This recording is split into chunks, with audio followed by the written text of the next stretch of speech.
Hi friends, दोस्तों कभी ऐसा हुआ होगा कि आप कोई न्यूज़पेपर पढ़ रहे हैं, एडिटोरियल या कोई आर्टिकल पढ़ रहे हैं, या आप कोई पोएम यानी कविता पढ़ रहे हैं। मैंने क्या बोला दोस्तों? पोएम। इसको पोएम नहीं बोलना चाहिए। कैसे पढ़ेंगे? पौ प्लस इम, पोएम। ये शुद्ध उच्चारण है। तो कोई पोएम पढ़ रहे हैं आप या न्यूज़पेपर पढ़ रहे हैं और कोई ऐसा वर्ड आपके सामने आ गया जो आपको ढूंढे नहीं मिल रहा, बड़ी दिक्कत हो रही है मीनिंग समझने में, किसी से पूछा आपने उसको भी नहीं मालूम, हो सकता है वर्ड हो वो बिटविक्स्ट, अब हमारी समझ में नहीं आ। तो दोस्तों ये जो वर्ड्स हैं ये पुरानी इंग्लिश के वर्ड्स हैं जो पहले के ज़माने में इस्तेमाल होते थे और जिनका इस्तेमाल आज भी होता है पोइम्स में या न्यूज़पेपर में। मान लेते कोई ऐसा आर्टिकल है जिसमें किसी बड़े विद्वान ने कोई एक आर्टिकल लिखा, उसमें उन्होंने कुछ पुराने वर्ड्स का इस्तेमाल कर दिया अपने आर्टिकल को क्लासिक बनाने के लिए। अब पढ़ने वाले की समझ में नहीं आ रहा कि क्या है। तो दोस्तों आज हम कुछ ऐसे ही वर्ड सीखने की कोशिश करेंगे जो पुरानी इंग्लिश के हैं बट आज भी आपको दिख सकते हैं, और अच्छी इंग्लिश के नॉलेज के लिए आपको इनके बारे में पता होना चाहिए, बहुत ज़रूरी है। तो दोस्तों बहुत ही इंटरेस्टिंग क्लास है ये, बहुत ही इन्फॉर्मेटिव क्लास है। आपको एंड तक पूरे वीडियो को देखना चाहिए जिससे कि आप हर वर्ड को ठीक से सीख सकें। तो आज की हमारी क्लास का नाम है दोस्तों आर्खाइक इंग्लिश। आर्खाइक का मीनिंग होता है प्राचीन, पुराना। भाषा के कई रूप होते हैं, आर्खाइक उसमें से एक रूप है। कलोक्वियल दूसरा फॉर्म हो सकता है जिसको इनफॉर्मल स्पोकन इंग्लिश बोलते हैं। तो आर्खाइक जो है वो भाषा का प्राचीन रूप है। ये जो वर्ड है इसका मैंने प्रोनाउंसिएशन यहाँ पर लिख दिया है कि आप इसको ठीक से सीख सकें।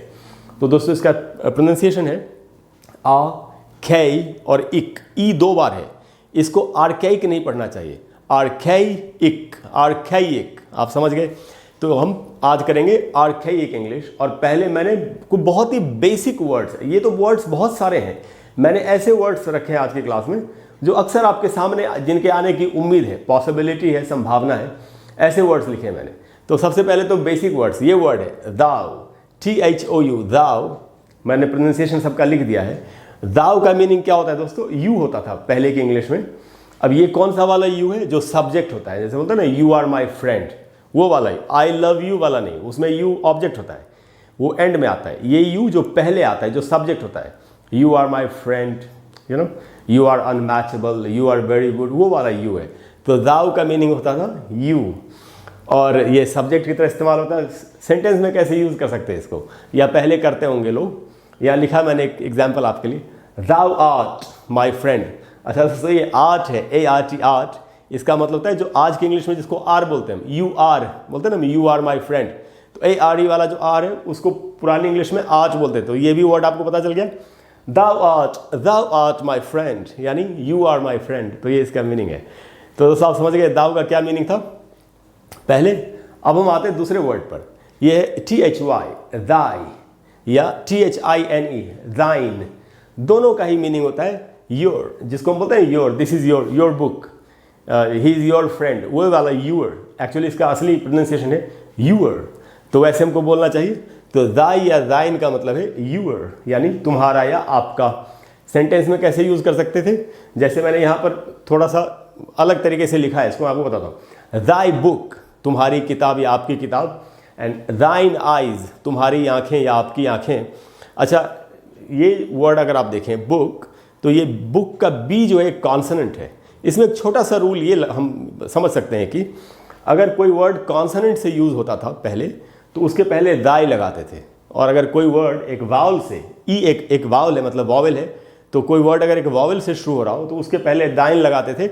ये एक ज़रा सा डिफरेंस हम समझ सकते हैं। तो दाई और दाइन दोनों का मीनिंग है, जो योर का मीनिंग होता है आपका या तुम्हारा, और इस प्रकार से यूज़ करेंगे। दिस इज दाई बुक, या दाइन आइज आर्ट ब्यूटिफुल, मतलब योर आइज आर ब्यूटिफुल, तुम्हारी आंखें बड़ी खूबसूरत हैं। दाइन आइज आर्ट ब्यूटिफुल। तो इस प्रकार से हम बोल सकते हैं, पहले बात बोला जाता था, या अभी हमको लिखा हुआ मिले तो हम ऐसे मीनिंग समझ सकते हैं। तो दोस्तों दाई एंड दाइन हमने सीख लिया। अब हम आते हैं री पर, THEE, री पढ़ेंगे। इसका भी मीनिंग होता है यू, लेकिन ये कौन सा वाला यू है? जो ऑब्जेक्ट होता है, जो हम बोलते हैं ना आई लव यू या आई हेट यू, वो वाला यू है जो एंड में आता है, ऑब्जेक्ट। इसको कैसे यूज़ करेंगे? ऐसे बोल सकते हैं आप, आई लव दी।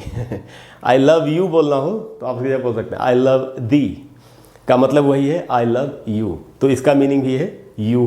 तो दाव, दाई, दाइन एंड दी हमने समझ लिया। हम आते हैं अगले वर्ड पर। अगला वर्ड है दोस्तों वेंड, बड़ा ही इंटरेस्टिंग वर्ड है वेंट। हम कहते हैं ना मैं वहाँ गया, आई वेंट देयर, ये आपको पता होना चाहिए। अभी हम गो का पास्ट टेंस समझते हैं वेंट, बड़ी अच्छी बात है, मॉडर्न इंग्लिश में वही सही है। लेकिन पुरानी इंग्लिश में एक्चुअली वेंड पहला वर्ड होता था, जो बेस वर्ड है वर्ब का वो वेंड होता था। वेंड मन होता था जाना, मतलब एक मीनिंग है जाना, गो, इसका और भी मीनिंग है बट मैं जो आपको मीनिंग बता रहा हूँ वो है जाना, गो। तो वेंड ये इसका प्रोनाउंसिएशन है और मीनिंग है गो, और इसका पास्ट टेंस सेकेंड और थर्ड फॉर्म क्या होते थे, वेंडेड या वेंट। वेंट पुराने यूज में वेंट, तो ही वेंट होम। अब ये आज की इंग्लिश में भी चल सकता है, वो घर गया, और ये पुरानी इंग्लिश में भी ऐसे बोलते थे, पुरानी इंग्लिश में ऐसे भी बोल सकते थे ही वेंडेड होम या he went home, same meaning है। तो एक्चुअली वेंड का मीनिंग होता था जाना, और जो गो का आज पास्ट टेंस वेंट हम समझते हैं वो एक्चुअली वेंड का पास्ट टेंस था। तो वेंड का मतलब है जाना, वेंड से ही बना वेंट। अच्छा आप देख रहे हैं कि अगर आपको पुरानी इंग्लिश का थोड़ा सा नॉलेज हो जाए तो आज जो इंग्लिश चल रही है उसको समझने में आपको आसानी होगी। एक्चुअली प्रेजेंट में जो कुछ भी समझ में नहीं आ रहा, सबका आंसर पास्ट में होता है। अगर पास्ट को ठीक से सीखा जाए तो प्रेजेंट की बहुत सारी समस्याओं का समाधान हम कर सकते हैं। अच्छा दोस्तों, मैं आपको यहाँ पर एक टिप देता हूँ इंग्लिश के बारे में। अच्छी इंग्लिश कौन सीख सकता है? अच्छी इंग्लिश वही सीख सकता है जिसको हिस्ट्री की बहुत अच्छी नॉलेज हो और जिसका जीके जनरल नॉलेज काफ़ी अच्छा हो, क्योंकि इंग्लिश में आधे वर्ड्स, कम से कम आधे वर्ड्स हिस्ट्री से और जीके से रिलेटेड होते हैं। यानी उनके बारे में अगर हमको ठीक से पता है तो हम इंग्लिश को अच्छी तरह से समझ सकते हैं। इस बात को आपको जानना चाहिए। ठीक है दोस्तों, आगे बढ़ते हैं। उसके बाद वर्ड हमारे पास बिटविक्स्ट, ऐसे प्रोनाउंसिएशन है बिटविक्स्ट। इसमें जो स्ट्रेस है वो वी वाले ई पर है, यानी यहाँ पर ज़्यादा देर तक रुकना है, बड़ी ई की मात्रा लगाई है मैंने। बिटविक्स्ट इसका मतलब वही होता है जो बिटवीन का मीनिंग होता है। बिटवीन का मतलब क्या होता है? के बीच में, ये मेरे और तुम्हारे बीच में है, this is between you and me, ऐसे हम बोलते हैं। दो लोगों के लिए बिटवीन का इस्तेमाल करते हैं, तो वही इसका यूज़ है। मतलब एक मीनिंग ये भी है इसका बिटविक्स्ट का, बिटवीन। ये कभी कभी एक फ्रेज की तरह भी इस्तेमाल होता है, बिटविक्स्ट एंड बिटवीन। मैं आपको इंडिविजुअल मीनिंग बता रहा हूँ। तो बिटविक्स्ट का मीनिंग बिटवीन भी है, होता था पहले के ज़माने में, और इसको ऐसे बोल सकते थे सेंटेंस में, इट इज़ बिटविक्स्ट अस, यानी ये हमारे बीच में है। मतलब किसी और को मत बताना, उस सेंस में जब हम कहते हैं ना इट इज़ बिटवीन अस, तो आप बोल सकते हैं इट इज़ बिटविक्स्ट अस। तो ये वर्ड तो बहुत ही कॉमन है, ये आज भी आपको अक्सर मिलेगा। आपको न्यूज़पेपर में भी मिलता होगा या पोइम्स में, कविताओं में भी ये वर्ड आपको कभी कभी दिख जाएगा। अगर आप इंग्लिश की ज़्यादा पढ़ाई करते होंगे, लिटरेचर पढ़ते होंगे, तो ये आपको दिखता होगा। अच्छा दोस्तों, उसके बाद जो वर्ड है वो है गुडली। गुडली का क्या मीनिंग है? आर्केइक जो मीनिंग है, आर्केइक जो मीनिंग है वो है ऑफ अ गुड क्वालिटी। अगर कोई चीज़ बहुत अच्छी क्वालिटी की है तो उसके लिए गुडली का इस्तेमाल होता था पहले के ज़माने में। गुडली का इस्तेमाल आज भी होता है, और वो होता है जब बहुत बड़ी मात्रा में कोई चीज़ है या साइज़ में कोई बहुत बड़ी चीज़ है। जैसे बहुत ज़्यादा पैसा है कहीं पर, तो आप बोल सकते हैं अ गुडली अमाउंट ऑफ मनी। तो वो तो आज भी यूज़ हो ही रहा है, लेकिन जो पुराना यूज़ है इसका वो था ऑफ अ गुड क्वालिटी, जो बहुत अच्छी क्वालिटी कोई चीज़ है। जैसे आप बोल सकते हैं किसी को, she gave me a goodly gift, उसने मुझे एक बहुत ही अच्छी क्वालिटी का गिफ्ट दिया, उपहार दिया। She gave me a goodly gift. तो इस प्रकार से इसको यूज़ करते थे पहले। अच्छा दोस्तों, उसके बाद जो लास्ट में जो वर्ड है ये है मी थिंक्स।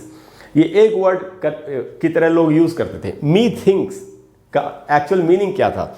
इट सीम्स टू मी, यानी मुझे ऐसा लगता है। हम नहीं बोलते I think so, I think so, I believe. तो इट सीम्स टू मी का भी सेम मीनिंग है, मुझे ऐसा लगता है, मुझे ऐसा प्रतीत होता है, मुझे ऐसा दिखता है। तो इसको पुरानी इंग्लिश में मी थिंक्स करके बोलते थे। सेंटेंस में कैसे यूज़ कर सकते हैं? जैसे एक सेंटेंस बनाया मैंने, मी थिंक्स दाउ आर्ट गुड। मैंने पुरानी इंग्लिश में सेंटेंस बनाया। कोई कह रहा है it seems to me that you are good, मुझे ऐसा लगता है कि आप बहुत अच्छे हो। Methinks thou art good. तो ऐसे आप इसको यूज़ होता हुआ देख सकते हैं पुरानी इंग्लिश में। तो दोस्तों, मुझे उम्मीद है कि आज आप अच्छी तरह से इनकी मीनिंग समझ गए। आगे से वर्ड्स आपके सामने आएंगे तो आपको इनको समझने में दिक्कत नहीं होगी और आप इंग्लिश को अच्छी तरह से लिख या बोल पाएंगे। अगर आपको आज की क्लास अच्छी लगी हो तो प्लीज़ वीडियो को लाइक करें और शेयर करें और चैनल को सब्सक्राइब करें। और अगले वीडियो में हम फिर एक कमाल की चीज़ सीखने की कोशिश करेंगे। इसके अलावा अगर कोई ऐसा वीडियो है, कोई ऐसा टॉपिक है जिस पर आप चाहते हैं कि मैं आपको एक वीडियो बना करके दे दूँ, तो आप नीचे कॉमेंट बॉक्स में लिखिए। मैं जितनी जल्दी हो सकेगा वो वीडियो आपको देने की कोशिश करूँगा। Thank you very much. I'll see you in the next video. Bye bye.